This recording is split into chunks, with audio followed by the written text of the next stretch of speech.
Vastaya pradibodhitam Bhagavatam Narayanena svayam Vyasena kraditam Purana muninam madhye Mahabharatam.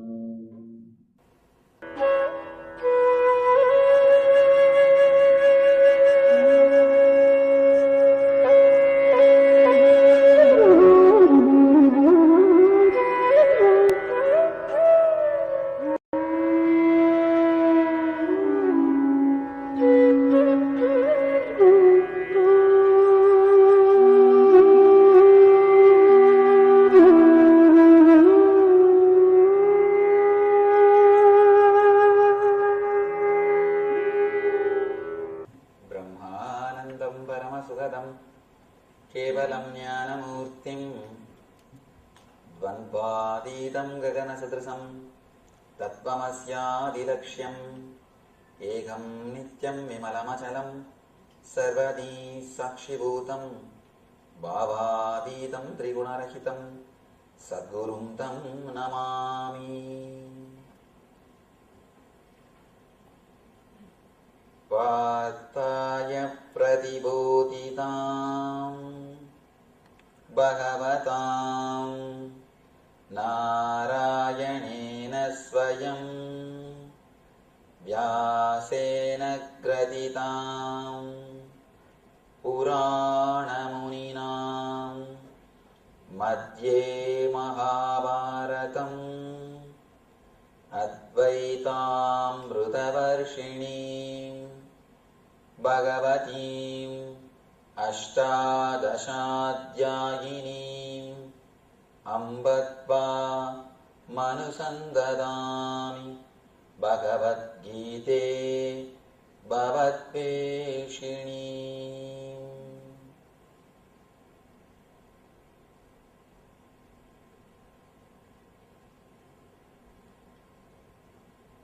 वसुदेवसुतं देवं कंसचानूरमर्दनं देवकी परमानन्दं कृष्णं वन्दे जगद्गुरुम्.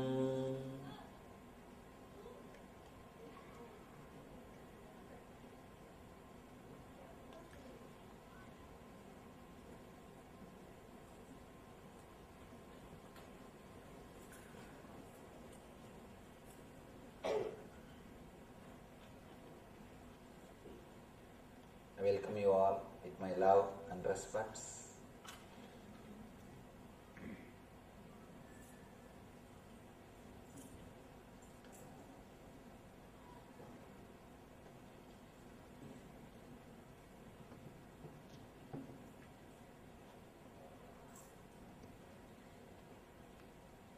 Today, in this chapter, Krishna shows his cosmic form to Arjuna, gives him the experience of universal consciousness. First time Arjuna is experiencing it. From the beginning, from first chapter, he is only hearing. Again and again he is hearing. Yesterday he heard the complete, full expression.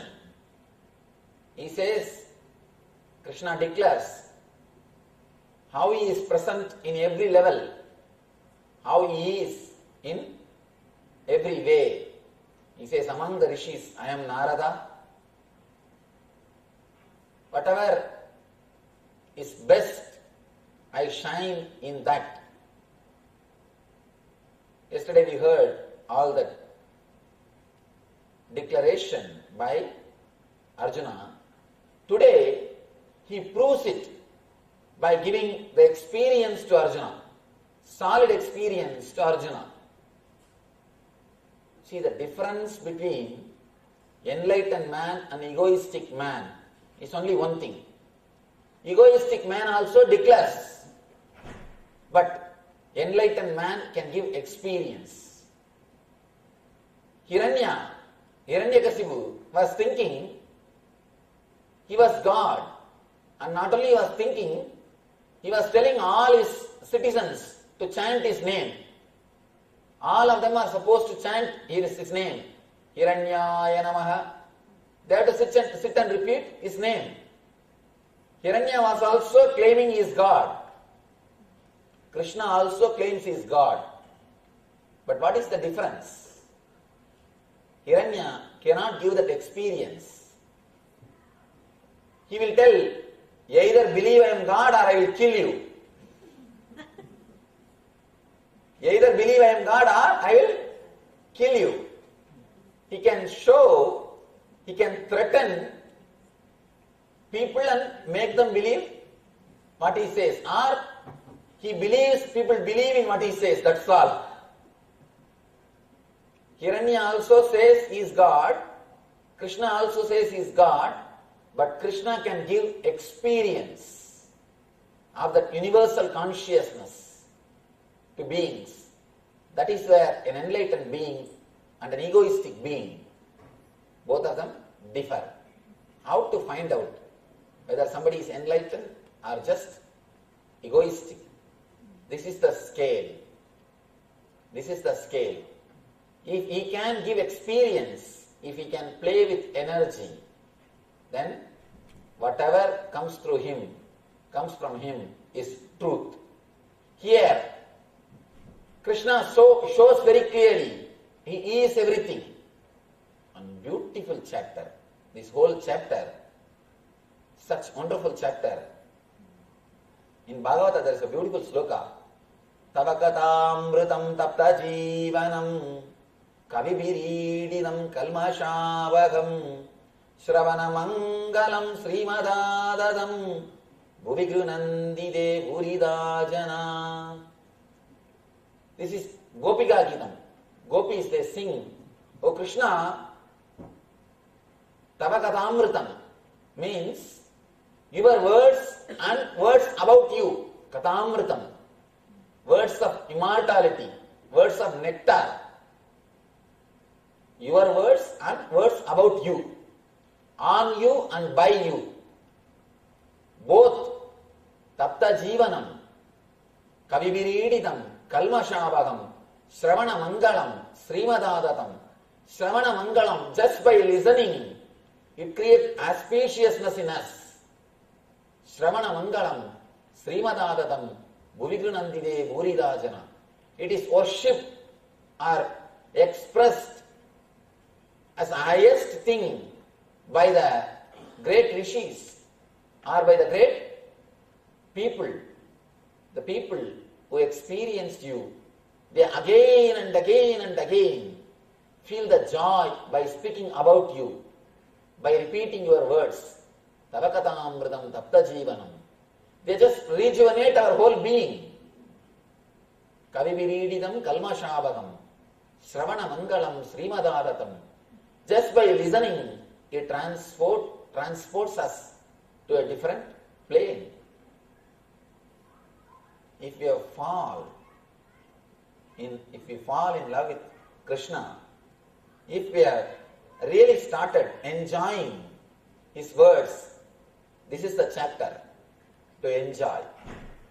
Here, he is not giving any teaching, no teachings. This whole chapter, practically no teachings is given. He doesn't say do this, do that, be like this, be like that. No. All the intellectual stuff is over. All do's and don'ts are over. The vidhi and nisheda is over. No more vidhi, no more nisheda. Straight away gives experience. He shows very clearly, I am everything.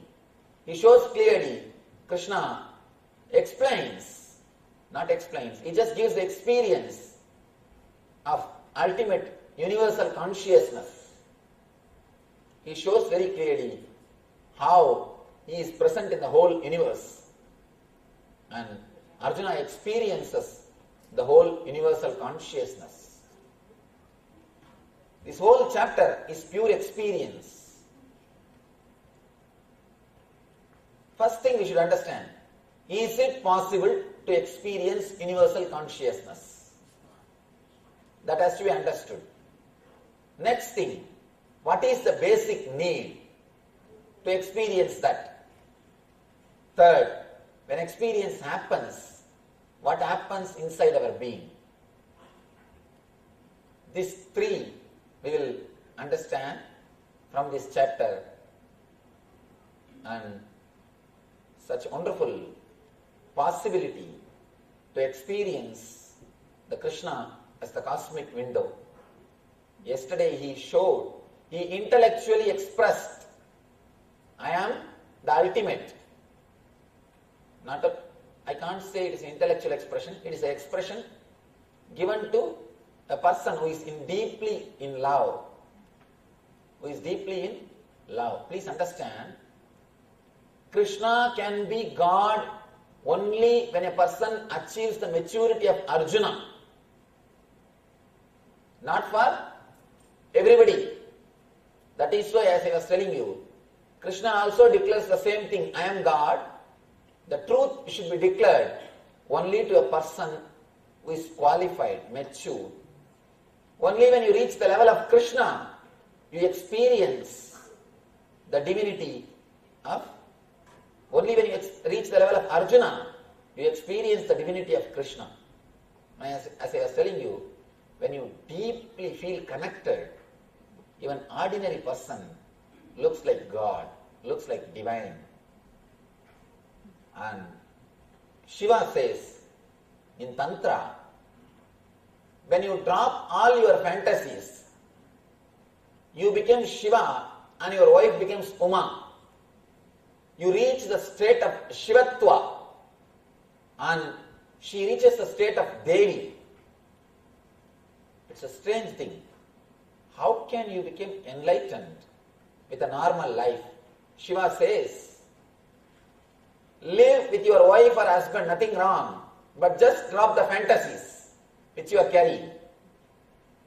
When you live without fantasies, the other person looks like God.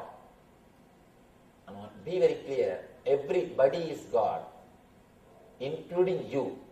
But as long as you carry the frame or your own idea about God, you try to fix everybody into that frame. When they don't fix, you throw the person instead of frame. Now Shiva says, just throw the frame, you will see everybody as God.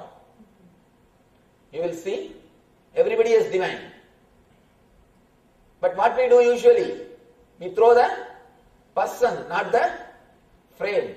It is like cutting the leg for the shoe.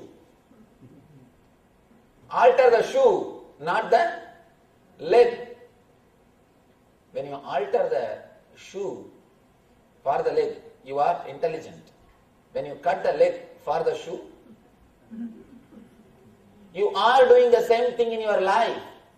You have an imagination, how your wife should be, how your son should be, how your daughter should be, how your brother should be. You try to fix everybody into that imagination, into that frame, and you suffocate them. You suffocate them, and they get suffocated and they try to run away from you. That is why every single moment the other always suffocates you. Other always suffocates you. Why do you need your space? Why do we need our space? Because the other suffocates us. The other person has got his own frame. He is trying to put us into that frame. If you don't fall in the frame, you are a little bit chiseled here and there. And little bit this side, little bit this side, little bit this side. You are cut, chiseled, and small pieces are removed from you. That's what we are doing. Continuously we chisel the other person. Shiva says, when you are deeply connected with the other person, as he is, as she is, when you accept the other person as he is or as she is, immediately the other person, you feel like God. You feel such a deep divine relationship. you feel the other person is divine. First thing for that, you need to accept yourself as you are. You need to accept you as you are. Only then you can accept the other person as he is. Then naturally, you experience a deep, divine connection. And one more thing, when you continuously chisel, never think you will end your job. Never think you will end your job. You can never be happy chiseling the outer. You can be happy only by dropping your image. A small story. I always tell this story. One guy presents a new puppy dog to his friend at the time of marriage. After 3 months, he comes to his house and asks, how is your marriage going on? How do you feel? What's the change you feel in your life? This guy says, nothing much, a small change. In the beginning, 3 months ago, the puppy which you presented to me, that used to bark at me, and wife will bring newspaper early morning. Now, early morning, puppy brings newspaper, she barks at me, that's all. Earlier, puppy will bring newspaper and earlier she will bring newspaper, puppy will bark. Now, puppy brings newspaper, she barks. When you try to chisel, continuously bark, but nothing happens. Nothing solid happens in our being and in other being.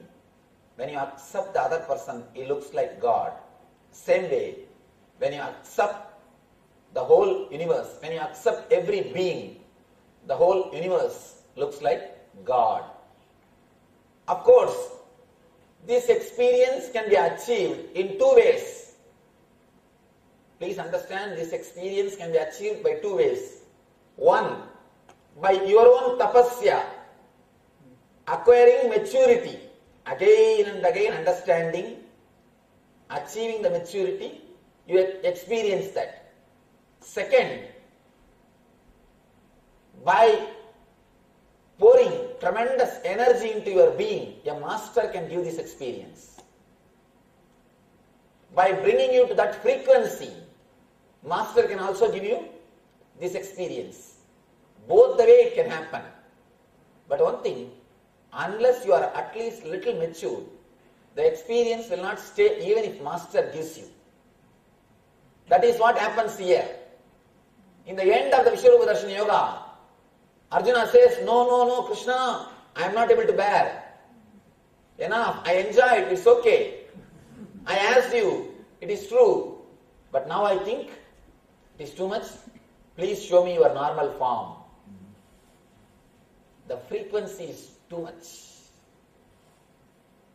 The other day, one of our ashramites, she was asking me, I was sitting and watching CNN.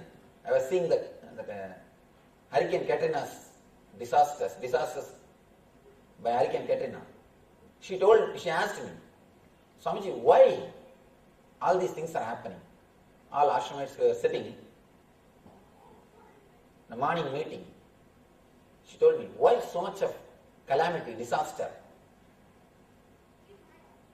See, understand one thing. I gave a small example. There is an ant hill, small ant hill. If you drive your car on that ant hill and kill all the ants, it's actually natural calamity for them. They may say, Hurricane SUV. They may name that as a Hurricane SUV. It's a natural calamity for them. And can you say it is predestined? Can you say it is predestined or free will? Can you relate with that incident? What the ants feel when you do this type of things, when this type of things happen? Your logic and their logic is totally different. They can't question you and you can't answer them. They may also start doing big relief work. They will ask all the ants, whomsoever is alive, whatever your savings, please bring all the sugar peas, all the fruits, all the food. Let us serve. They may have a small red grass. And they may also have, instead of red grass, they may have something like a red ant grass. Something. They may be also doing a big relief work. They may also be serving. But if the ants ask you, can they ask first of all? No. We don't know. Maybe there must be an enlightened ant which is giving discourse. Sitting and calling all the ants and saying, you see, this all happened because God wills. How? The logic of the ants is totally different. The level of will, their will level is different, their frequency is different. And your frequency is different. And the ultimate, the cosmic consciousness, that frequency is different. Just like how you will not even know your car made an accident. You do not even know you killed thousands of ants. If your car kills, and if you kill, you will not even know. You wouldn't have even noticed. Same way, the cosmic energy don't even know what is going on. The level itself is totally different. The frequency of consciousness itself is totally different. The frequency in which the ant's accident happens is different. The frequency in which you are staying is different. The frequency in which the cosmic consciousness is happening is different. From that level, if you see, it is nothing but a small wave. For example, near your water tank, in India there should be an open water tank, open drainage. Near the water tank, if there was an ant hill, and you just poured 1 mug of water, by mistake the water showered on the ant hill and all the ants are washed away. The same thing happened now in New Orleans, that's all. In the cosmic level, that much only.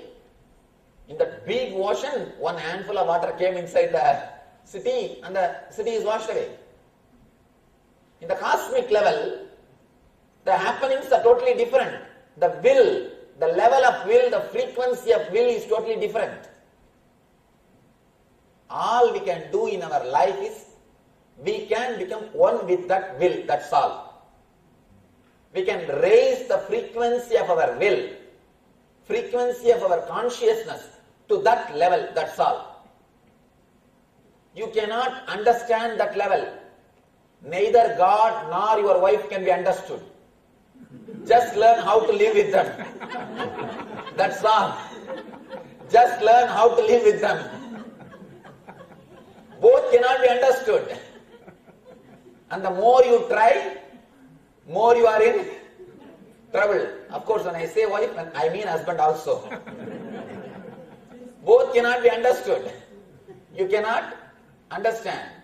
You see, ants cannot question and understand why you did that, why you poured 1 mug water on their hill, on their house. They can neither ask you nor you can explain to them, because their level of logic is different. The very frequency level is different. And your frequency level is different. And that universal consciousness, that frequency level is different. The ants, they live in the frequency of 10. You live in the frequency of 100. And the universal consciousness is in the frequency of infinity. All you can do in the life is raise your frequency of consciousness to that level and experience it. Raise your will to that level and experience it. That's all. Nothing else can be done. Logically, nothing can be done. The more you try to understand, more confusion. Please understand. Whomsoever promises you that they will give you logical solution, or they will make you understand about all these problems, be very clear, he is cheating you. Whoever tried to answer these questions, why so much of natural calamity? Why death? Why all these things in the life? Why somebody is high and somebody is low? Whoever tried to answer these questions, they did only one thing, created one more philosophy, that's all. created one more philosophy, that's all. Neither they understood nor others have understood. At the most, if they are little charismatic, if they are little intellectual, if they can play with words, they have cheated a group of people, that's all. Nothing else. Please be very clear. All answers for these questions are pure way of cheating a group of people. And you know, when you speak logically, when you know how to play with words, you can always cheat people. You can always cheat people. And you don't even need to be so intelligent to people, because people are not so intelligent. You don't have to be so intelligent to cheat people, because people are not as intelligent as you think. So you don't need to be so intelligent. That is why all philosophers, they convince others, but they are not convinced. I know a great atheist. I have seen him. A great atheist. But when he died, he chanted God's name. He started chanting Rama Krishna, Rama Krishna. People asked him, what is this throughout your life? You lived preaching atheism, spreading atheism, living in atheist way. Why are you now chanting Rama Krishna? No, for life it is okay. When it comes to death, I have to. As long as I live, it's okay. When it comes to death, I have to catch. Who knows, he may be there. Better now itself let me chant and keep in the reserve, keep in the bank. When I go there, I can say, you see, I chanted your name 3 times. At least for that, give me some concession. Be very clear. These philosophers, they convince others without they being convinced. And one more thing, trying to convince others itself shows that person is not convinced completely. And I tell you one more thing, people who are violent preachers without having personal experience will always fall into worst depression. You don't need to give any other punishment to them. And many people come and ask me, Swamiji, so much of conversion is going on. You guys should do, you people all should do something. Why don't you do something? I tell them, please relax. No need to punish them, because they are having enough of punishment already. Already they have enough punishment. Religion. I never ask anybody to convert. What is the need? First of all, I don't have any religion, because what I am teaching is the pure satya, truth. Truth. For example, just because this light is discovered by Thomas Alva Edison, we can't say this light belongs to only Christians. It belongs to the whole world. Same way, these truths which gives inner light, they are discovered by Krishna, but it doesn't belong to one religion. It belongs to the whole world. Just like a light, it belongs to the whole world. So I never ask people to convert. What is the need? There is no need. Just understand the truth, live your life happily, live your life intensely, that's all. We never believe in conversion, but there are people violent, continuously converting. And this preacher, he somehow fell into depression, because when you don't have experience and just preach, how long you can do? He fell in depression.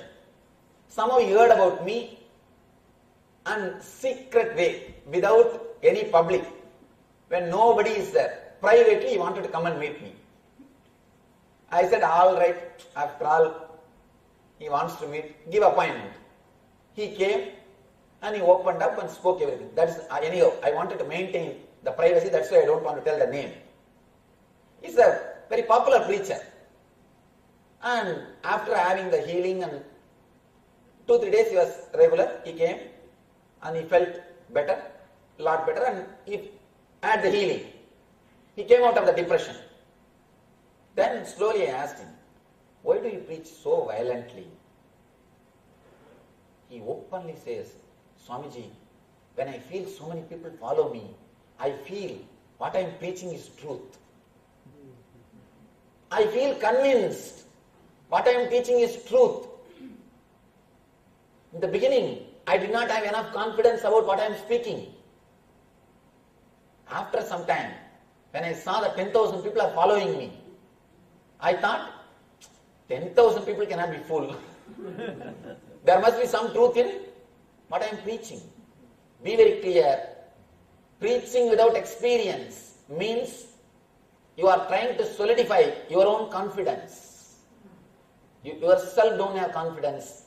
By preaching, you try to create confidence. Here, the only difference between Hiranya and Krishna is Hiranya is trying to convince his idea by making many people as his followers. He himself has not experienced. He is just trying to play the game. Krishna straight away gives the experience. Krishna declaring, I am God, is not for his ego. He is explaining for you to experience the truth. That's why he says, Arjuna, for your sake I am speaking these words. Beautifully, he gives the solid experience to Arjuna of the whole cosmic consciousness. Let us enter into the sloka, then we will see these three things. Can the universal consciousness be experienced? What is the basic qualification? What happens when you experience? These three are explained beautifully in this chapter. Krishna explains beautifully in this. Arjuna uvacha madanagrahaya paramam guhyam adhyatma sanjitam yatvajoktam vasastena mohoyam vigato mama. Arjuna says, O Lord, by hearing the instruction you gave me about these most confidential spiritual truths and revealing your glory, I feel my illusion has disappeared. My illusion has been now dispelled. Next he says, Yevamedat yadatta tvamatmanam parameshwara drashtamichami te rupam aishwaram purushottama. Yevamedat yadatta tvamatmanam parameshwara drashtumichami te rupam aishwaram purushottama. O greatest of all personalities, Purushottama, man among men. Purushottama, O supreme form, though I see you here before me in actual position, as you described, you are the universal consciousness. You are the ultimate. I wish to see you, how you have entered into this cosmic manifestation, how you express yourself in that ultimate form. I want to see that form of yours. First time he says, O Lord, reveal me your cosmic conscious form. Reveal me your cosmic consciousness. Now, Krishna is the cosmic window. Yesterday he showed, I am ultimate. Now he gives the experience of cosmic consciousness. He is the cosmic window. Through him, Arjuna is able to see the cosmic energy. The next sloka. Manyase yadita chakyam maya trashtumidi prabho yogeshvara tado metvam darshayatmanam avyayam. Manyase yadita chakyam maya drashtumidi prabho yogeshvara tado metvam darshayam atmanam avyayam. Darshayatmanam avyayam.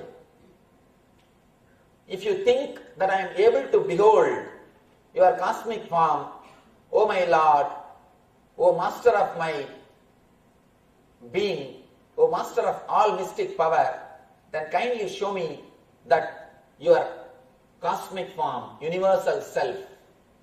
He says very clearly here one word. If you think I can I am able to behold your form, means there is a little fear already inside.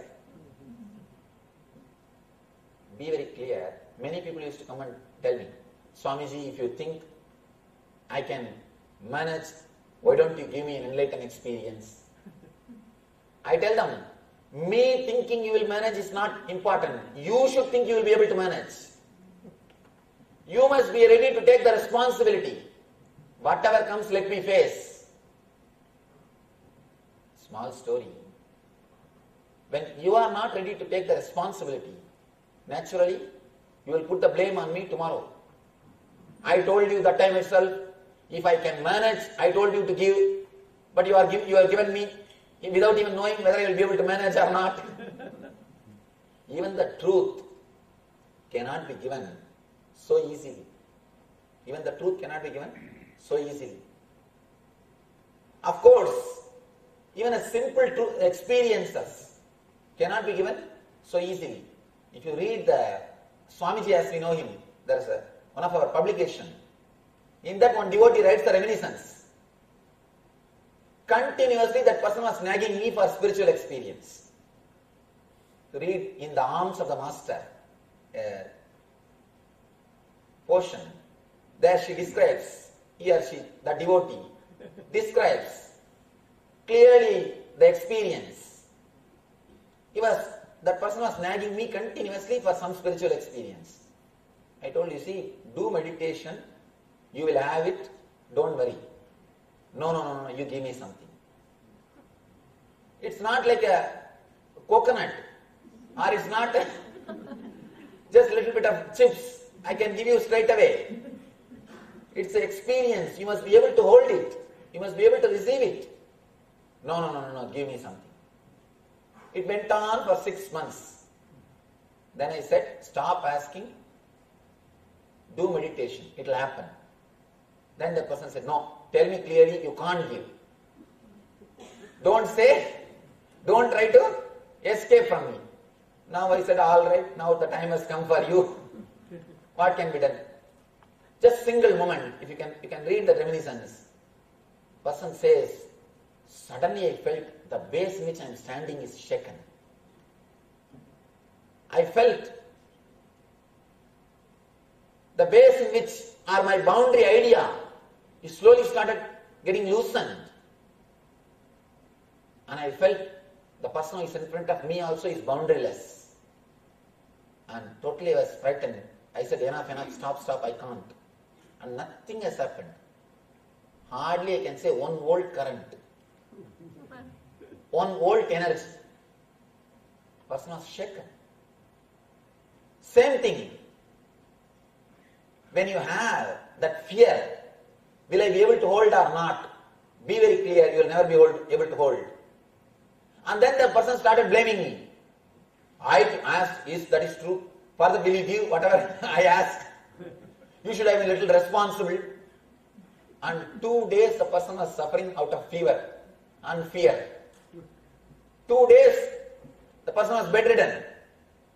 Of course, after 2 days he became alright. That is different. But what I am saying, when you try to receive the experience without maturity, always you get into trouble. Here, Arjuna asks, if I am able to hold, if you think that I am able to behold your cosmic form, my Lord, show me that unmasked, manifested universal self. Please understand, before entering into the experience, you must have the courage. Let me see. I have always seen. After 1 year, if they continuously meditate, people start experiencing this boundarylessness. They get frightened. They feel just totally shaken up. They run and come to me. Swamiji, I feel nowadays, the moment I sit in meditation, I am losing the boundary. I am afraid I may be lost. I told them, what for you are meditating? The meditation is to give you the boundarylessness. And you are doing whatever has to be done to achieve that consciousness, and you are afraid of that. It's like you invite some guests. First you send email, then you send a fax, then you give a call, then you give telegram, then finally you send one person with a ticket to bring that person. When he comes to your house, suddenly you say, I never expected you will come. I thought somebody else will come. I was inviting somebody else. No, you can't say that. It is you who invited. You did meditation continuously. When you do meditation, you will have the boundaryless consciousness.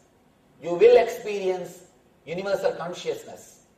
But I have always seen, invariably, when people experience this first time, they are totally shaken. They escape. They try to escape. And same way I have seen people who practice mantra also. When they intensely go into that mantra, when the divine starts giving experience, they get frightened and run away. They are totally frightened and they try to escape from it. If you are meditating on divine, on mantra, or on some God, don't try to escape when you get the vision or darshan. Divine will never disturb you. Only your fear will disturb you. Even with the person whom I was explaining, he was frightened. That is the only problem. As divine, it never creates trouble. Even then, he did not have any problem. Just the fear. Be very clear. Whenever you face the experience, have courage to face it. Just go with it. We always think, no, this is too much. I cannot handle this. No, nothing is too much. In divine, nothing is too much. Ramakrishna asked Vivekananda, if you see the Amrita Sagara, how you will drink? Ocean of nectar, how will you drink? How you will drink? Vivekananda says, I will become like a small fly, sit in the edge of the ocean and drink slowly. Ramakrishna says, fool, jump into that and drink. Vivekananda asks, no, if I jump into that, I may die. Ramakrishna says, beautifully, it is the ocean of nectar, how will you die? Amrita means by drinking which you will never die. It's the ocean of Amrita, ocean of nectar, how will you die? Even if you fall, even if you completely drown yourself into the ocean of nectar, you will never die. So in the divine, in the spirituality, there is no such a thing overdoing it or too much. In the spiritual energy, there is nothing called too much. In the spiritual experience, there is nothing called too much. In the devotion, there is nothing called too much. In bhakti, there is nothing called too much. Many wives, they come and complain, Swamiji, my husband is becoming involved with meditation and bhakti too much, please do something. Or the husbands will come and complain, she is becoming too much involved in meditation, in bhakti, please do something. Please be very clear, if somebody is too much involved in the world, only then they need treatment. Of course, that I don't have to give, naturally they will be taken to a psychiatric doctor.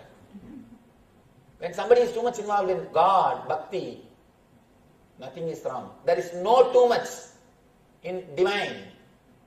There is no too much in bliss. Be very clear, there is no too much in spirituality. Here, if you think there is something called too much in spirituality, you always have a problem. Arjuna says, if you think that I am able to behold your cosmic form, means he puts the responsibility on Krishna. He wants the sweet, but he doesn't want to become diabetic. Of course, with the divine sweet, you will never become diabetic. You will never become diabetic. And you will never become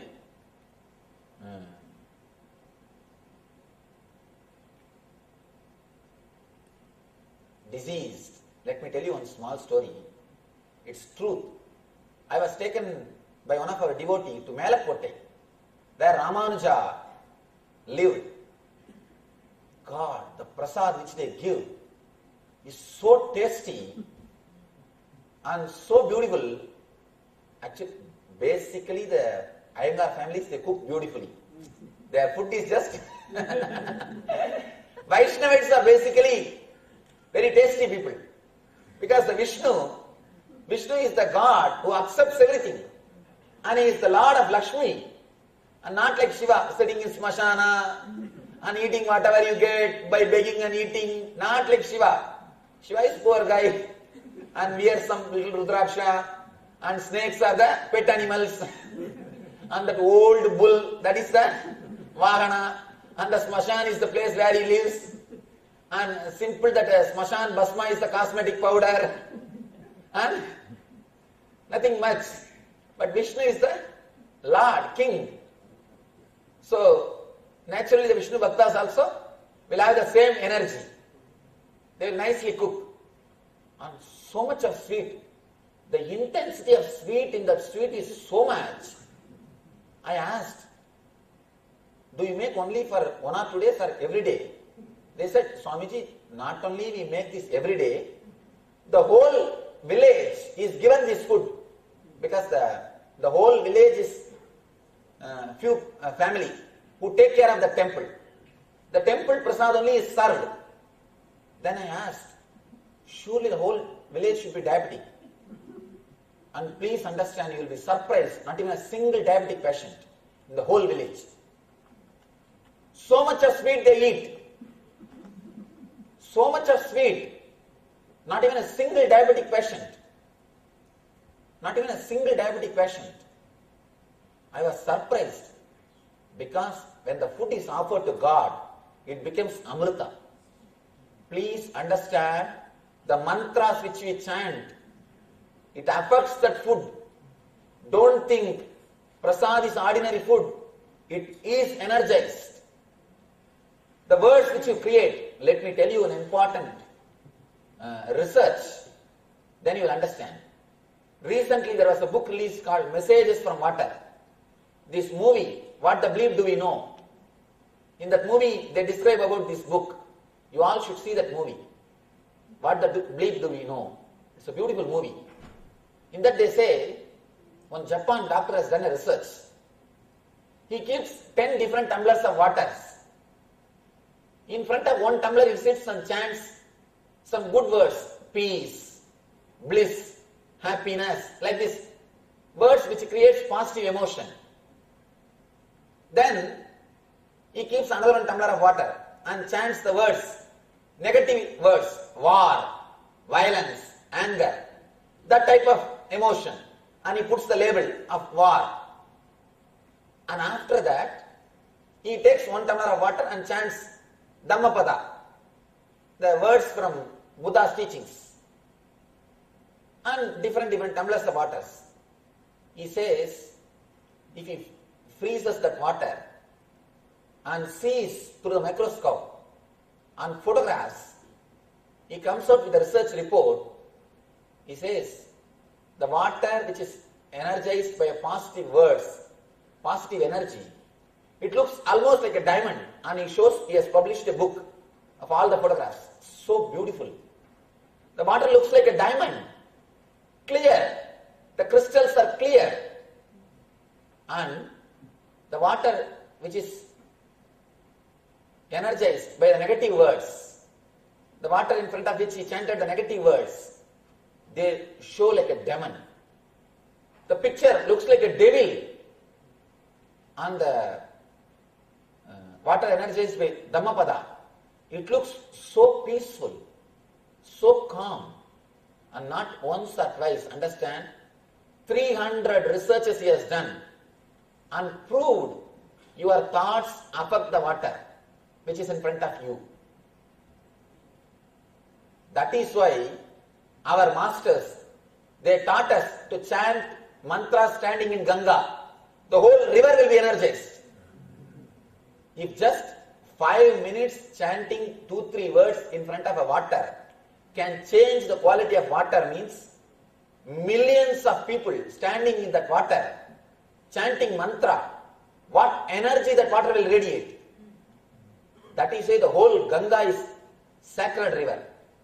Whatever our rishis did, today the modern day science is proving. Modern day science is proving. See, in those days, these British people, when they come from England, they will bring water in their ship. That will be spoiled within a month. They will suffer without water. But when they go back from Calcutta, the same time only, when they come, if it takes 3 months, when they go back also it takes only 3 months. But when they go back, the water never gets spoiled. They started analyzing why. Then they understood. They bring Ganga water. When they go back, the water is from Calcutta, Ganga. Then they started doing research on Ganga water. They say Ganga water has got quality to purify itself automatically. That is why the Ganga water never is polluted by, in spite of so much of pollution.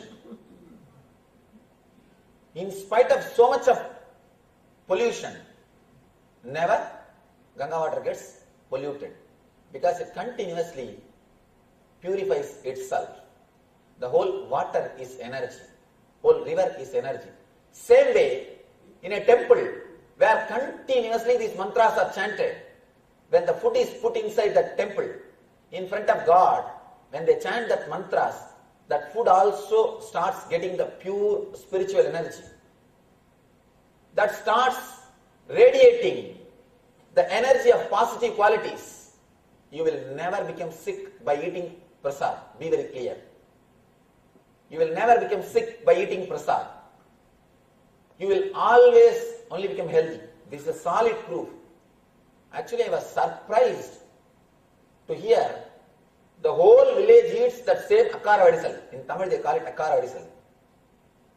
And so sweet, so much of sweet.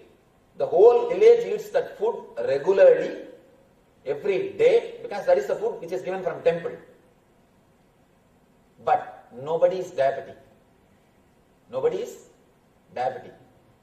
It is because of the power of that words, power of that mantra. Be very clear, with the divine, everything will do only good. It will never do any bad. With energy, it is always good. Never you will have anything bad. With Amrita Sagara, you will never die. When it comes to divine, just jump totally. Don't keep anything in reservation. There is no need for any fear. Nothing needs to be afraid. Just relax into the divine. You will transform.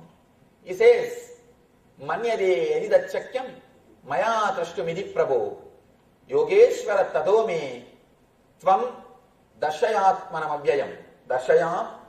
Darshayatmanam abhyayam.